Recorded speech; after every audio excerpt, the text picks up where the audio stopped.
Welcome to World School TV with your host, Trina Baldwin. We all share a common passion of travel, and we all share the same desire to educate our kids through the world of travel. And you know what? We all share the same fears as well. So let's blast those fears away and confidently commence or continue our world schooling adventure. Each week we'll be chatting with guests about all things world schooling. We'll be covering travel destinations and events, education options for our kids. We'll talk about what it takes to get going and what it takes to keep going. On World School TV, we're here to support you in every possible way.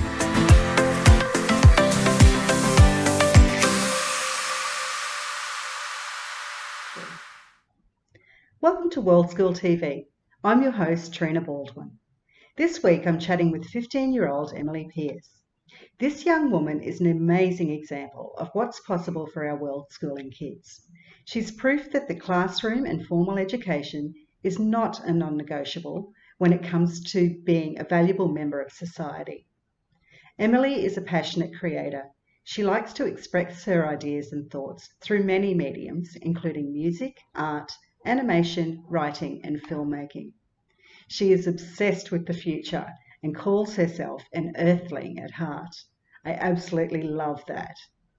During her travels around the world with her family, Emily has witnessed some of humanity's biggest negative impacts on the environment, and this has inspired her dedication to helping create a more balanced way to live.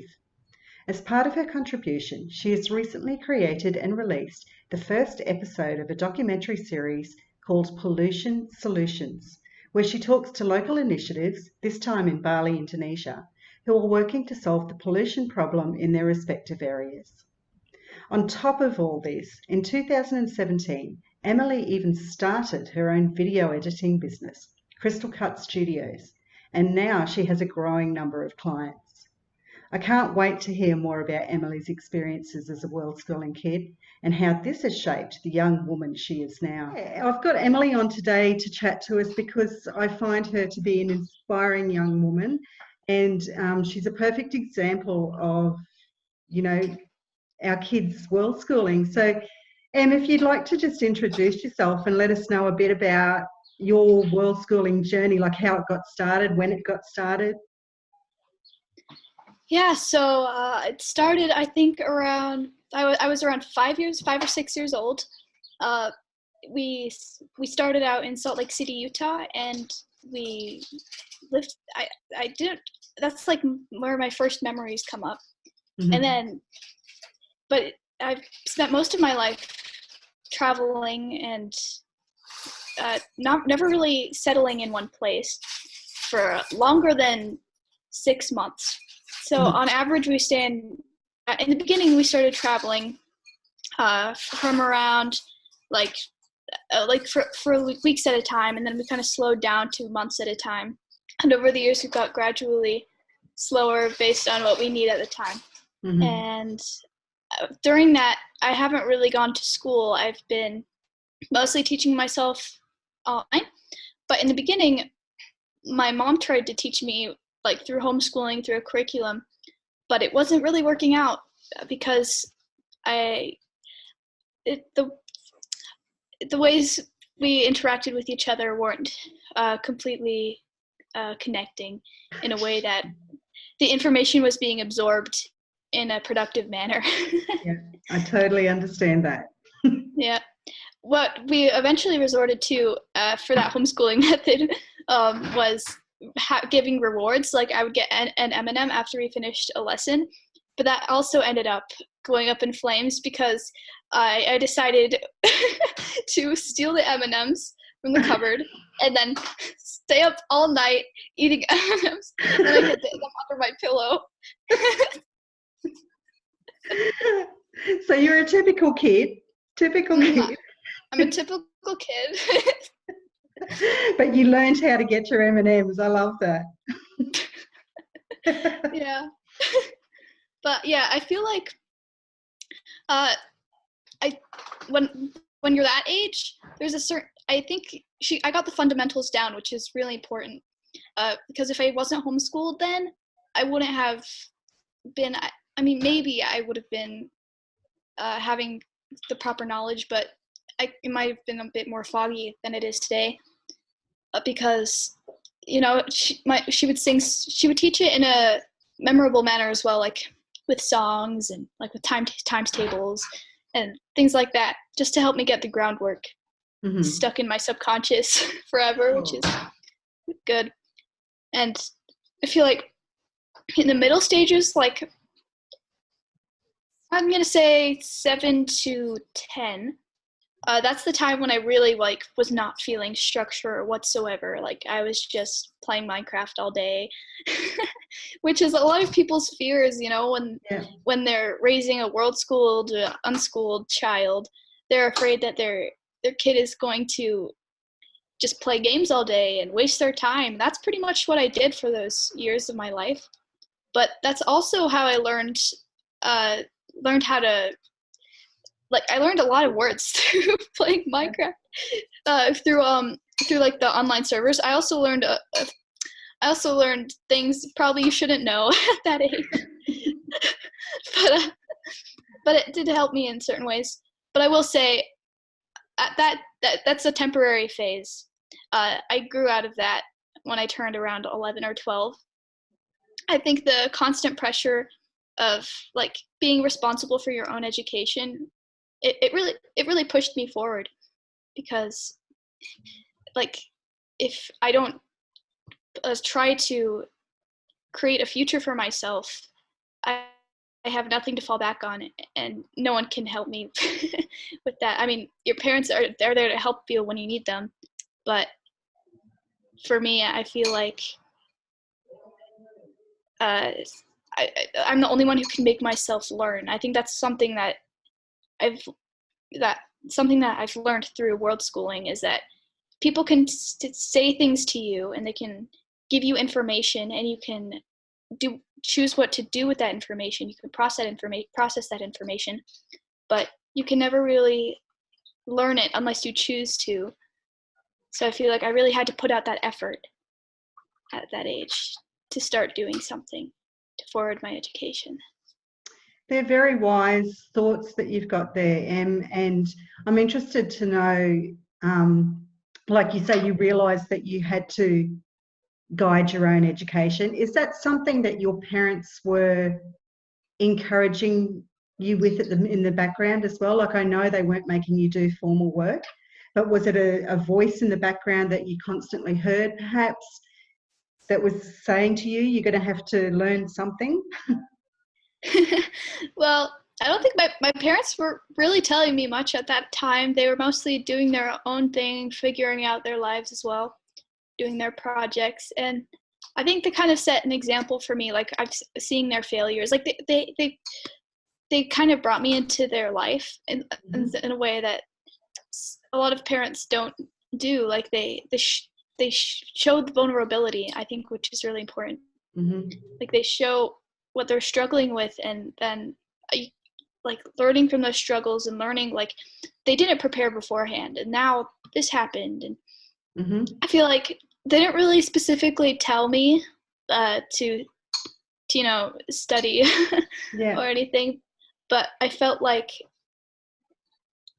watching from their example, I knew that studying was probably the best option for future success.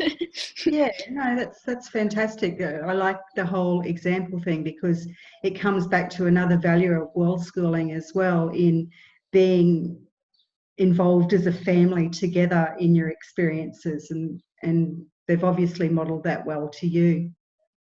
If I can step back a little bit, like you said, your first memories were around when you were about 5.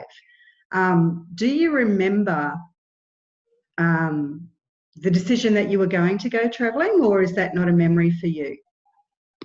My first memories, I mean, my first memories, I think I remember clear back until I was like in my late 3s. Okay. And I remember what life was like an everyday routine. We were actually Mormon at the time, so I remember going to church and singing the little nursery songs. Yeah. And yeah, and I think going to kindergarten or preschool, and that's some education I did get. Yeah. Some structured education. Yeah. And then we went. I do remember the decision to go traveling. Well, we first started going on a trip to Panama. So we decided to take a vacation, and we just saw how different the energy was there. Like, people would smile and wave at you even though they didn't know you, and you're in the car, you're driving past, and people are like, ah. And like, just the whole friendly type, like, open-mindedness that you didn't get in the state where we were. Or, I mean, of course you can find that everywhere. It's just we didn't find it. Like, stepping out of your own perspective really helps kind of stir things up and realize, like, something you're lacking, something you need. Like, you realize the hole you have that you never realized you had before. And so we tried to replicate this back home when we went back. I mean, I was separate from this. I didn't, but my parents, they tried to create this atmosphere back in the States, but they were having a really hard time creating that richness that we found back in Panama. So what we did was we, I mean, long story short, we sold our house. We sold all our stuff. We got rid of all our stuff, and we brought with us only what we could take in our carry-on bags. And I think maybe like one checked luggage or something. Yeah. But yeah, it was. I was excited. I mean, I was sad. I was sad for a moment to give my toys away and stuff. I mean, my sister was really affected because she had this lamb blanket. It was, she was. I think she's still sad to this day. How old was your sister at the time? She's like 2 or 3. Okay. Yeah, but yeah, we sold our stuff. We went to Costa Rica, and it was really nice. I think we lived there for about a year, and then that's like we thought we were going to live there, I think. And I don't think we thought we were going to travel, but yeah. So we lived there for a while, and we gained a new culture that we didn't find back in the States, and it really helped us feel, I don't know, it's this warmth. I don't know how to explain it. Yeah. And is that something you recall feeling yourself as a 5-year-old? Yeah, I do recall feeling that, but I also recalled feeling it back in the States. So I don't know. I mean, I just viewed everything like, I didn't find any problems.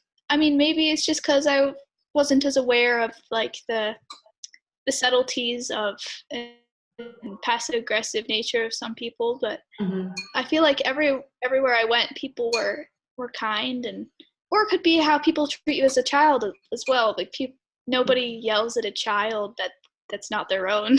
Yeah. Except maybe teachers. Yeah. Maybe, yeah.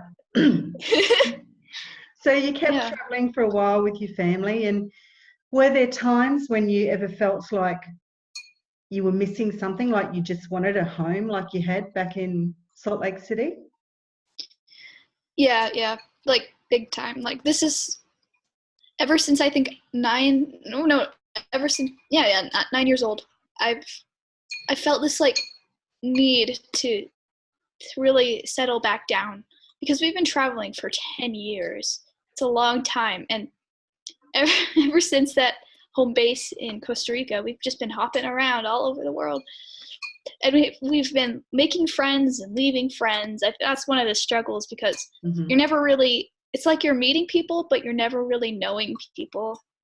Kind of like, yeah, that's what I mean. Yeah. And yeah, it's kind of sad when you can't really, like, the in-person connections are really important, I think. Especially in, like, the developmental, like, the preteen years. And I think that's when I started really longing that as well. I think it's just a natural thing that you need at that age. But ever since we've been staying in places longer, but I feel like it needs to be a permanent thing. Mm-hmm. Yeah. So every kid needs a different thing. Some kids can go like a long, long time. They could just hop over and not have to worry about friends or anything. Like for me, I'm like I really long, like deep connections. Like I don't mind if it's like, I don't like making friends with tons of people that I don't know very well. I like making one good friend or two good friends that I really feel like I can bond with on a deep level. Yeah. And it's interesting, myself, I'm the mother of a teen. So I'm sort of watching and trying to be conscious of how he's feeling with our lifestyle as well. And I did have it in my mind that because he may not have ever known it, which you didn't really, like you were only 5, you didn't really know the settled down life that well, but you're still longing for that as a preteen, and so it is a natural instinct of the preteen to want to make those, well, some preteens, I guess, to want to make those deeper connections and more stable lifestyle. So that's an interesting point for me to hear. And, were you able to broach that with your parents? I have discussed it with them quite a bit, and we have come to like a compromise type thing. So we're kind of like that we're staying in places longer. That helps a little bit. But also our whole family's kind of seeing that we're traveling too much and it's creating this instability in this imbalance in our energies, I think. So we're all thinking that we've been thinking for a few years now that we should try to find a place to settle down, but it's so hard because where do you choose? When you've been traveling all over the world for 10 years, there's infinite options. You got to keep traveling to find it. Yeah, and that's the problem. Yeah.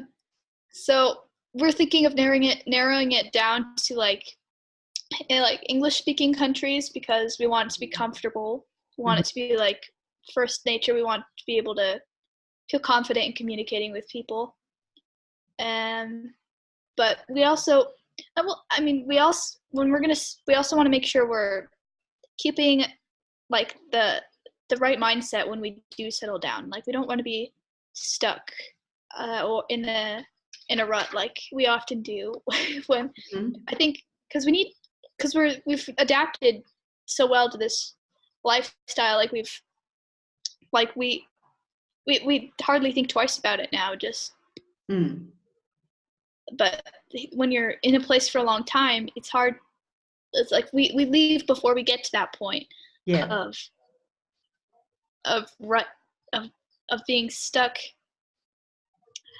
I'm trying to come up with the right words, like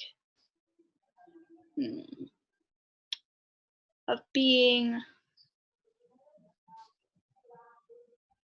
of having a schedule of that grueling gooey muck that you try to get through to be happy. Like we often get that mix up, like that freshness that you don't get when you have the same atmosphere every day.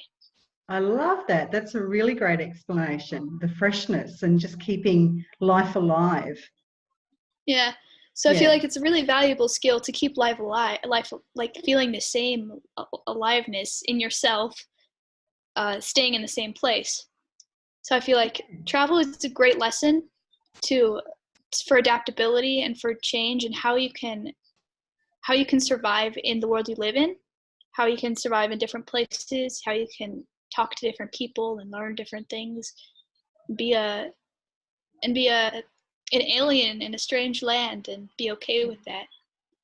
But then there's this other skill that's needed for settling down that some people don't learn.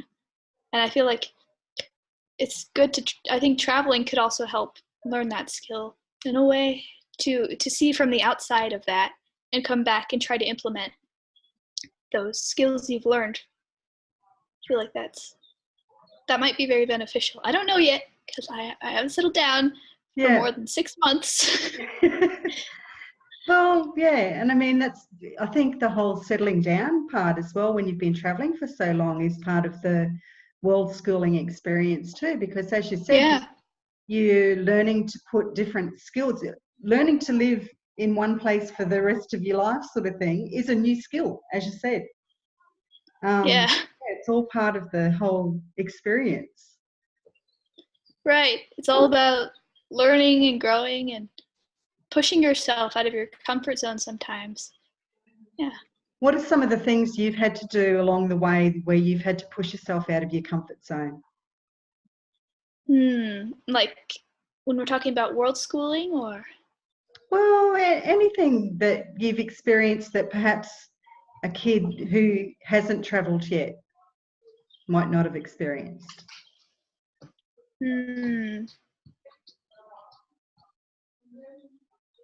Well, I push myself out of my comfort zone every day. I mean, I've got a lot of social anxiety. Like whenever I go outside, I push myself out of my comfort zone. And it's kind of ironic, because we see so many different types of people, and it seems like that anxiety would kind of settle down. And it does. It goes in. It never really steadies. It never really balances out. But it has these up and down moments. I feel like that's just how anxiety is, and it's something I've got to learn to deal with throughout my life, cope with, I guess, not deal with. Yeah. But like, just I push myself out of my comfort zone in ways that I start projects that require me to go out and talk to people, and that it's really scary. Like, for example, with my documentary that I made in about plastic pollution in Indonesia, I went out and interviewed people, and that was nerve-wracking. That was like I was before we went to the interview, I was shaking a little bit, but I was doing my best to stay positive and laugh, so I wouldn't be too nervous. And I brought cookies, so just to ease the energy a little bit, and it went really well. And ever since then, I've, like, every little step I take, it really helps me with learning about how people work and how my brain works and how I can live in a more balanced, sustainable way. Oh, I love that. And look, you've mentioned your documentary there, and that was one of the first things I heard about you, actually, was this documentary that you'd put together. If you can share with us about that, like, how did that idea come up in the first place? Well, when we went to Bali, we've traveled on and off in Bali. We started, I think, going there in 2011. That's the first time we went, I think. Yeah. And then ever since then, we've went back and forth. But it's, every time I've seen, like, the horrors on the beaches, especially in the rainy season, and in the rivers, it, like, just trash, just plastic sandals and bottles and bags and everything was littered on the side of the road. Or, I mean, they've tried over the years to hide it, but it's not really working. And it's like, I think it's what started this kind of environmentalism, like irrational anger inside of me. Just because, like, that extremism. Like, I feel like extremism can be good to start things, but not to sustain things. And that's what sustainability is all about. But that's what started me on that documentary, because just seeing how like the sadness of how like the lack of infrastructure and the lack of proper education, it's like it's so preventable, you know, but it's like people turn a blind eye on it, and it's like, oh, this is just normal now. Like kids who live in Indonesia, I mean, Indonesia is one of the top polluters when it comes to plastic pollution, or it's like it's normal for them, you know. I mean, maybe not for the older generations, but it's really sad to think about that. Like, and you know, you witness people throwing bottles out of their car, and I mean, that's the type of thing that, I mean, the great thing is that there's a big like hippie community there. Okay. I mean, that may not sound like a great thing, but like this outside view as well, and combined with the inside view of their communities to kind of come together to create this like this fight, this revolution against plastic pollution. Yeah. Yes, they've kind of created these, like, there's, for example, the Be Greener community, and there's tons of like little organizations around Bali that are fighting this problem, and I think it's really making a difference. And I've definitely noticed there's a difference. Like, for example, in a lot of restaurants around Ubud, like most restaurants actually, they have like bamboo straws, and they no plastic cutlery. It's really nice to see that. Whereas if you go to like other places in Bali, you may see something different. But it really, I feel like knowing that there's hope really helps. And before I made the documentary, I didn't know there was hope. I didn't think there was any hope for I thought no one was doing anything. I thought like the things that people were doing, they weren't making a difference.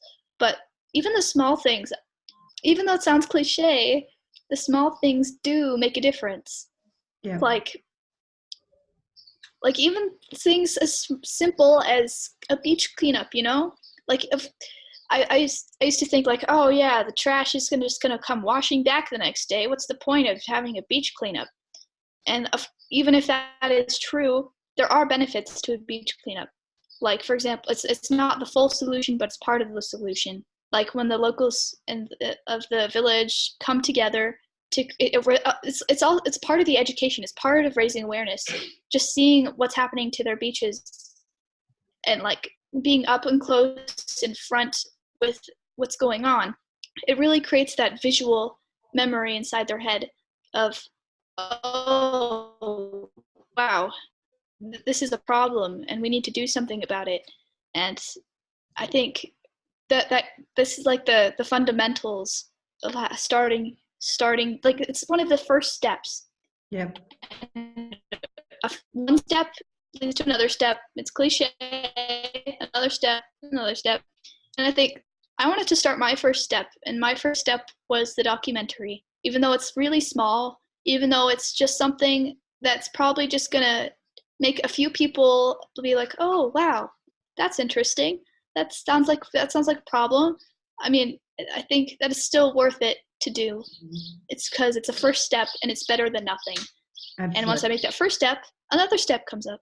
For example, I didn't know like anything would come up, but something did come up. Like after I made that documentary, a school from Java contacted me, and they want me to go like teach kids about a sustainable filmmaking. Oh, Em, that's fantastic.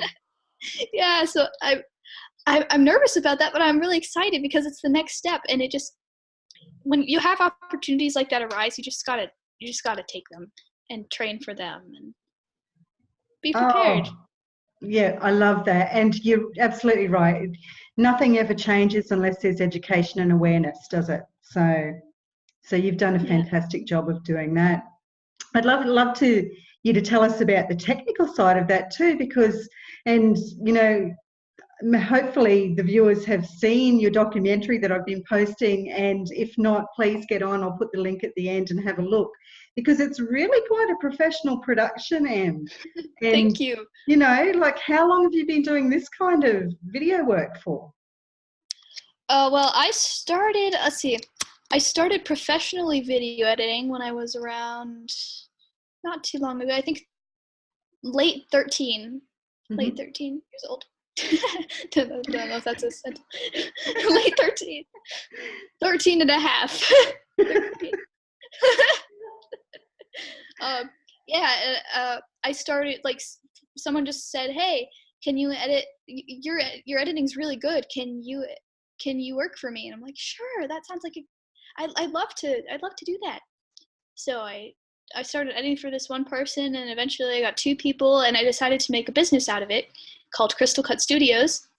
And that's how I kind of built my skill up, just through editing for other people. Before that, I was doing, like, you know, like little tiny edits. Like, I mean, well, I did do my music video. Like, I have a YouTube channel where I put music stuff on there. I haven't put stuff on there in a long time because I've been creating other projects, but I'm going to get back into music. Okay. But yeah, I edited music videos on there, and which really helped me get a sense for, like, rhythm and, like, timing, especially timing, because, like, it's a really intuitive thing. Like, you have to kind of do it a lot to kind of get a sense for it.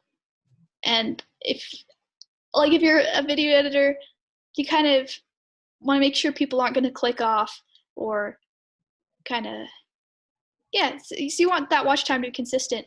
And, like, being a YouTuber for a little bit kind of helped me with that, like, amateur editing, and kind of evolved into professional editing over time, so I could edit for these clients. And that's another thing that, like, WorldSchooling helps with, like, say, instead of saying, like, hey, no YouTube.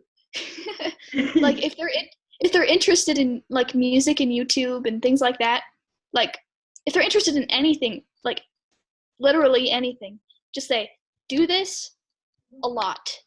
Yeah. I'll give you, here's all the things I can give you to do this very, very well. And they'll be like, yes. And then they'll create something awesome, or they may not create anything at all. But that's, I guess, the risk you have to take as a parent. You have to nurture their interests, and they'll either turn into something amazing, or dwindle off into something secondary. But it also, that secondary thing also may be beneficial. So I think that's also very important. Back to the thing about editing. Can you ask the question again? I was just wondering how you actually got started, like, even before someone asked you to do an editing job, they said that they liked your work. What was it, the music videos that you wanted to create, and that's got what you started learning? I think what they saw me, the video they saw me edit was a family travel video that we were putting on our blog. So it was like I think it was a compiled interview from our relatives that came to visit us, and they're like, "What do you think of Bali?" Yeah, it's like this. I have my father a lot to thank for that, because he like had all the drone footage. He's like an amazing videographer, so okay. I think that definitely helped. It's a little bit generic as well. Mm-hmm. Oh, I love it. So whereabouts in the world are you at the moment? We are currently in Austria. Excellent. Very close to the German border. Right. And you're heading back to the States soon to settle for a little while, is that right? Yes, I think, well, we're thinking of checking places out around the States. And before we go to that side of the world, we're going to go out to Transylvania because my parents and our friends are facilitating a retreat type thing. That's right. Yeah. I forgot about that. Yeah. Excellent. Yeah. So, you know, would you say overall you've loved the lifestyle? Or I'd say I definitely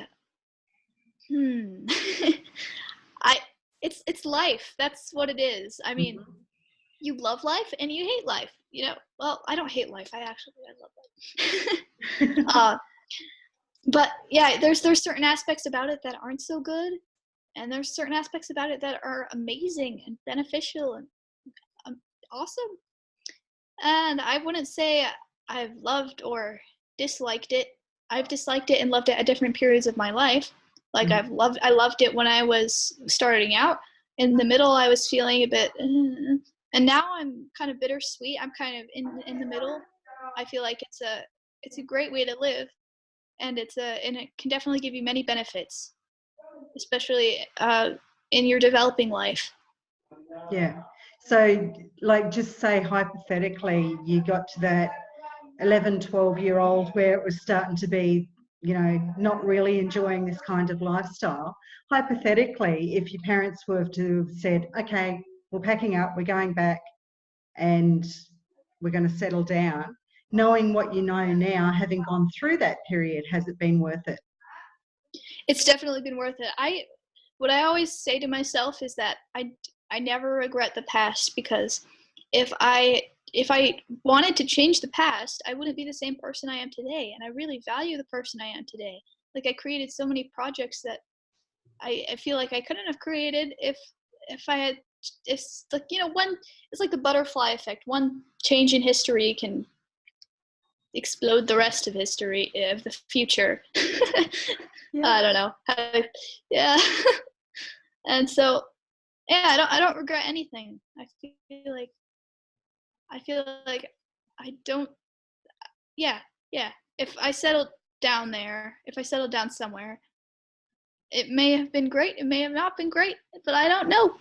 And I'm just gonna focus on the present and not with the knowledge I do have now, and on the future, and the past for guidance and knowledge.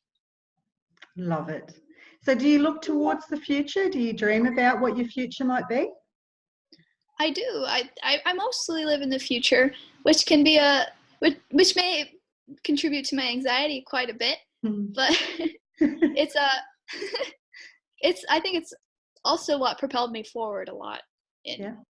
everything I do, and like my motivation levels too. Like I yeah, yeah, yeah. So, what do you see in your future? I see I see lots of different paths. Like if I move out from my parents, like when I do, I'll either be living. I may be I may be a owner of like a big business, like maybe a. I've always wanted to start like an animation studio. That would be fun. Hmm. Or like or and on the side, like, I do some environmental work, like some volunteering, or something else. Like maybe I'd be a biologist. I really love biology, and it's just, finding what's wrong, why certain places are becoming less inhabitable for some creatures, things like that. Studying climate change, I don't know, things. I may become a scientist. Who knows? I may be going to college. My future may just be intense studying for 4 years. Yeah. uh, yeah, and then I really don't know, but when I'm just open to the possibilities and preparing for the ones I find most exciting. What a way to live life. I so admire that in you. I so admire that you're number one, aware that there are a million possibilities, and that you're open to looking at, like you said, whichever ones excite you the most. And you couldn't want any more in life, I don't think. So I'd like you to what's your biggest thing that you'd like to share with other teens, particularly who are travelling at the moment and might be struggling with the lifestyle? Depends what they're struggling with, but if I'm saying what I've been struggling with, I'd say, even though it's really, really hard to keep in contact with friends online, I think even though it's like nowhere near the same experience, I think still make the effort, like do video chats, especially video chats, not just text chats, because text chats are like there's a certain level of satisfaction you feel. And even though it's more, you have to go out of your comfort zone more in a video chat, I feel like it's definitely necessary for keeping that relationship alive online. I love that. And what about to parents? What would be your biggest piece of advice to parents? I know a lot of the issue with world schooling for parents is trust, that they can trust that their child is going to turn out all right and that they're gonna be fine. I don't know if I'll turn out all right, but I'm gonna do my best. And every child is different, and you just gotta look into the needs of your child, look into what your child is interested in. Also, treat your child like an adult from the beginning, but not in the adult, like in the sense of like not too harshly, like treat them like a person, like don't treat them like a dog or a cat, you know. That I think that helps with helping them feel included and actually seeing what it's like to be an adult in a way, seeing what it's like to have the conversational skills that you have the general skills, but even if they don't have them yet, just knowing like how to treat people with respect and dignity, because when you treat a child with no respect and no dignity, they'll end up treating other people like that when they grow up. And they'll treat other people like, treat fellow adults like children. They'll treat fellow teenagers like children. I don't think, and that kind of frustrates me about a lot of the ways parents deal with their children. They treat them like prizes. They treat them like, I mean, of course children are special that way. I mean, like you love your child deeply, and you don't want anything bad to happen to them. But at the same time, like training them like a dog is not training them like a human. Like, you know, treat them like how you would train a coworker or Emily, you are amazing. You said you don't know if you're going to turn out all right, and I think you've already turned out all right. And I'm excited to follow you and see what happens in your future. I really am. You're certainly a credit to yourself and a credit to your parents as well. And thank you for coming on and sharing with. And you know what I've really loved today is I've loved that you've shared so openly and honestly with us about your experiences, because the world schooling lifestyle is not one long holiday. We have challenges. Yeah, exactly. We're living life, like you said, it's life, and different things are going to happen. And I really appreciate your authenticity and your honesty. So thank you for that. Yeah, thank you. Anything else you'd like to leave us with today? Ending quote. Yep, I'm just gonna end it with no matter what you do, no matter what's around you, what house you live in, how many places you go, what people you meet, you're always gonna be stuck with yourself. You're always gonna be stuck with your mental problems, and the outside it can also influence how you feel, but only you can decide what to do with that outside information to deal with your own mental clarity and balance. So I feel like, yeah. Thank you so much. Yeah. No problem. Well, look, I wish you all the best for whatever travels and adventures you get on next. I know you don't need any wishes, because you've got a beautiful personality, you've got a beautiful attitude towards life, and keep spreading that around, and you're going to make a big impact in this world. I absolutely know that. For people to keep a track of you, how can they do that? Well, I don't really post on social media much, but you can follow my Instagram, which is EarthyEmi. So Earth IEMY, I think. EarthyEmi. And I will find that, and I'll post that link with this video for everyone. And we'll post a link to Creative Cut Studios as well, because Crystal Cut Studios. See some of the stuff you've got going. It's amazing, and as well as the documentary, you must watch the documentary. Once again, thank you so much for joining us here today. It's been wonderful having you, and wish you best in your travels. Yeah, thank you so much, and have fun where you are too. I will do. So thank you for joining us, everyone, and we'll see you next week. Happy travel. Bye.